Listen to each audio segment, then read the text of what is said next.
Ils ont envahi notre quotidien et vous êtes de plus en plus nombreux à ne plus pouvoir vous en passer. Eh bien, sachez que téléphone portable et tablettes ne seraient pas sans danger pour nous, mais surtout pour nos enfants. Ce soir, vous allez entendre le témoignage d'un Martiniquais frappé par un cancer de l'oreille interne. Pour les spécialistes qui l'ont suivi, aucun doute, sa maladie est liée aux ondes du portable. Franck Zozor, William Zebina.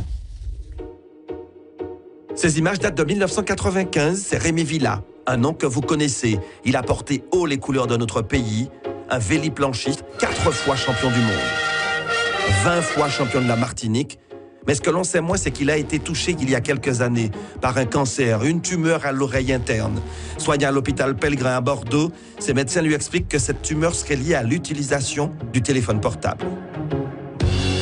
Les médecins m'ont dit clairement, tout ceci est dû au téléphone portable. Notre service pour les tumeurs à l'acoustique a été augmenté par 5, multiplié par 5 depuis l'avènement du portable. Je fais tout ce qu'il ne fallait pas faire. Dormir avec un téléphone à côté de ma tête, à 30 cm de ma tête. Chose à ne jamais faire. Donc il faut éteindre impérativement son téléphone portable quand on est dans une chambre ou le laisser à l'extérieur. Deuxième chose, je téléphonais tout le temps en voiture parce que j'étais agent de fabrique. Donc le seul moment où je pouvais téléphoner, c'était en voiture. Donc j'avais un kit main libre, certes, mais toutes les ondes étaient dans la voiture. Et à Bordeaux, les spécialistes lui ont expliqué comment les ondes magnétiques du portable agissaient sur l'oreille interne. Vous avez dû pu contraster par vous-même que quand vous téléphonez longtemps, votre oreille chauffe. Et bien ça, qu'est-ce que ça fait? Ça simplement cuit votre oreille. Et donc l'oreille interne est extrêmement fragile. Et donc, parce que c'est tout petit organisme, etc. Donc forcément, on l'abîme, on la cuit et on finit par la détruire. Donc le téléphone portable, quand quelqu'un m'appelle, je l'utilise comme ça, microphone allumé, et je parle. Ou bien, loin de la tête. Loin de la tête, jamais comme ça.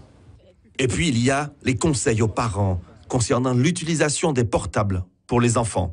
Le médecin me disait très clairement que le pire va arriver parce qu'aujourd'hui, les parents donnent les téléphones dès l'âge de 10 ans, voire même avant à leurs enfants, et les enfants dorment avec leur téléphone. Alors ça, le cerveau n'est pas encore construit, etc. Donc il est encore plus sensible et les dégâts seront plus importants encore. Et pour confirmer les propos de Rémi Villa, ce rapport de l'ANSE, l'Agence nationale de la sécurité sanitaire et de l'alimentation, rendu public la semaine dernière. Il recense les sources auxquelles sont exposés les enfants, Wi-Fi, jouets connectés, téléphones portables, tablettes. Mais ce que l'on apprend dans cette étude, c'est que des chercheurs japonais et taïwanais ont trouvé que ces ondes agiraient sur la santé mentale des préadolescents. Dépression, comportement à risque, tentative de suicide pourraient être provoquées par l'utilisation précoce de ces objets connectés. Et enfin, dernier conseil de Rémi Villa, évitez les portables dans les poches. Les ondes affectent également les organes génitaux.